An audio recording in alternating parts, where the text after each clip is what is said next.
شروع اللہ کا نام لے کر جو بڑا مہربان نہایت رحم والا ہے۔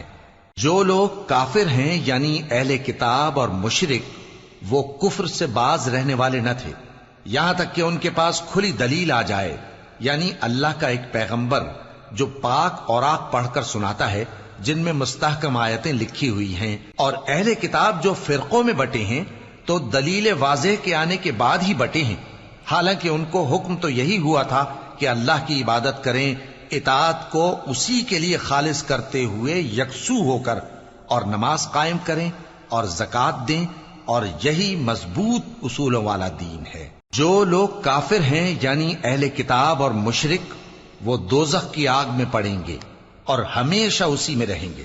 یہ لوگ سب مخلوق سے زیادہ برے ہیں۔ بے شک جو لوگ ایمان لائے اور نیک عمل کرتے رہے وہ تمام خلقت سے بہتر ہیں۔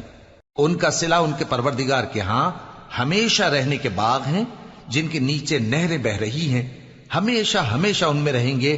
اللہ ان سے خوش اور وہ اس سے خوش۔ یہ صلہ اس کے لیے ہے جو اپنے پروردگار سے ڈرتا ہے۔